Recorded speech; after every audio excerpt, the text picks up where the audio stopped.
نحمده ونصلي ونسلم على رسوله الكريم اما بعد فاعوذ باللہ من الشیطان الرجیم بسم اللہ الرحمن الرحیم۔ معزز سامعین کرام، جیسا کہ ہم جانتے ہیں کہ یہ صفر المظفر کا مہینہ شروع ہو گیا ہے، تو اس کے اگر ہم ابتدائی واقعات کی بات کریں تو اس مہینے کی پہلی تاریخ کو عقد علی اور عقد حضرت فاطمہ الزہرا رضی اللہ تعالی عنہما وہ وقوع پذیر ہوا۔ تو 2 ہجری میں فاطمہ الزہرا رضی اللہ تعالی عنہا کا نکاح حضرت علی المرتضیٰ کرم اللہ وجہ الکریم کے ساتھ ہوا۔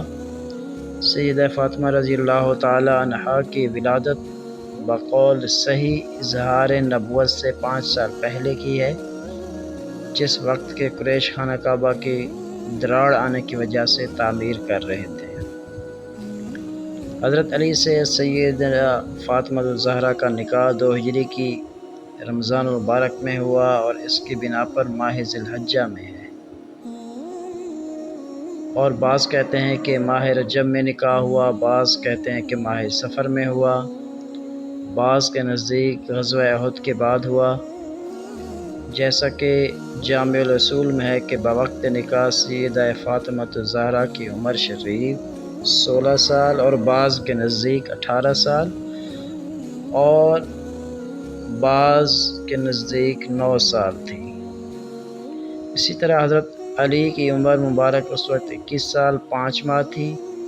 روایتوں میں آیا ہے کہ سیدہ فاطمہ کے لیے حضرت ابوبکر صدیق نے پیام دیا تھا اور نبی کریم صلی اللہ علیہ وسلم نے علت بیان کرتے ہوئے فرمایا کہ میں ان کے نکاح میں وحی کا انتظار کر رہا ہوں۔ اس کے بعد حضرت عمر فاروق نے پیام دیا، ان کو بھی اسی طرح کا جواب عطا کیا گیا بارگاہ نبوت سے۔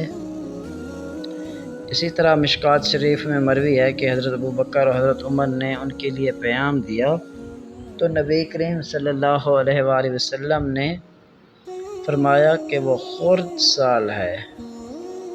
پھر ام ایمن رضی اللہ تعالی عنہا نے پیغام دیا، حضرت علی کو ترغیب دی کہ روضۃ الاحباب میں کہا گیا ہے کہ صحابہ نے ان سے کہا کہ آپ حضور علیہ الصلوۃ والسلام کے اہل اور خواص میں سے ہیں، آپ جا کر ان کے لیے حضور کو پیغام دیں۔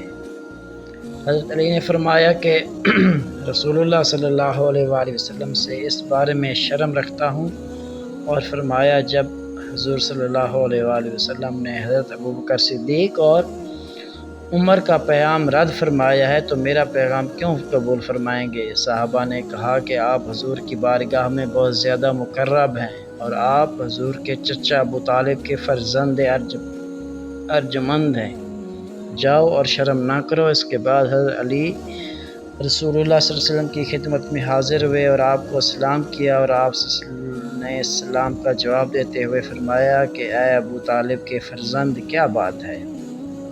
کیسے ہمارے پاس آنا ہوا؟ عرض کیا اس لیے حاضر ہوا ہوں کہ میں فاطمہ کا پیام اپنے لیے پیش کروں۔ اس پر رسول اللہ صلی اللہ علیہ وسلم نے مرحبا و اہلاً فرمایا اور اس سے زیادہ کچھ نہیں فرمایا۔ حضرت انس رضی اللہ تعالیٰ عنہ سے روایت ہے کہ اس وقت میں رسول اللہ صلی اللہ علیہ وسلم کے پاس موجود تھا۔